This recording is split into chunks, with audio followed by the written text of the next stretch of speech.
Hi friends, మీకు ఈ video నచ్చితే లైక్ చేయండి, సబ్స్క్రైబ్ చేయండి. పద్మావతిని తీసుకొని వెళ్ళడానికి విక్కీ వాళ్ళ ఇంటికి వస్తూ ఉంటాడు. ఇంతలో అది చూసిన పద్మావతి అయితే ఇక్కడికి ఎందుకు వచ్చాడు విక్రమాదిత్య గారు అని చెప్పేసి అడుగుతూ ఉంటుంది. ఆ మాటలు వినగానే అక్కడున్న విక్కీ అయితే పద్మావతి మన ఇంటికి వచ్చే పద్మావతి అని చెప్పేసి అడుగుతూ ఉంటాడు. ఆ మాటలు వినగానే అక్కడున్న పద్మావతి అయితే నేను మీకేమవుతానని ఆ ఇంటికి రావాలి, నేను ఆ ఇంటికి రాలేను అని చెప్పేసి అంటూ ఉంటుంది. ఆ మాటలు వినగానే అక్కడున్న విక్కీ అయితే చాలా బాధపడుతూ పద్మావతి వైపుకు చూస్తూ ఉండిపోతాడు. ఇంతలో అక్కడున్న పద్మావతి అయితే నేను అక్కడికి రాలేను, ఇక్కడి నుంచి నేను నీ జీవితంలో ఉండను, మీరు హ్యాపీగా ఉండవచ్చు అని చెప్పేసి అంటూ ఉంటుంది. ఆ మాటలు వినగానే అక్కడున్న విక్కీ అయితే పద్మావతి అలా మాట్లాడకు పద్మావతి, మన ఇంటికి వచ్చే పద్మావతి నువ్వు అని చెప్పేసి అంటూ ఉంటాడు.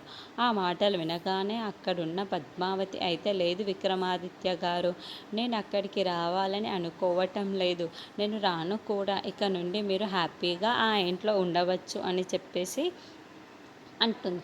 అయినా నేను ప్రేమ లేని చోట ఉండలేను, అందుకే నేను అక్కడికి రాలేను అని చెప్పేసి అంటూ ఉంటుంది.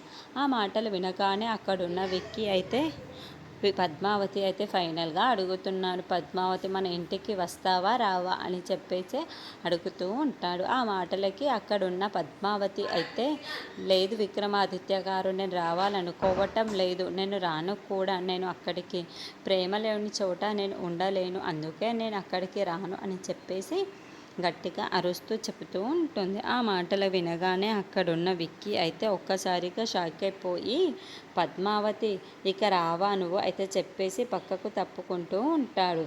ఇంతలో అక్కడున్న పద్మావతి అయితే లేదు విక్రమాదిత్య గారు, నేను అక్కడికి రాలేను అని డిసైడ్ అయ్యాను, కాబట్టి నేను ఇక రావాలనుకోవటం లేదు, నేను అక్కడికి నుంచి రాలేకపోతున్నాను. తను కూడా పక్కకు తప్పుకుంటూ ఉంటుంది.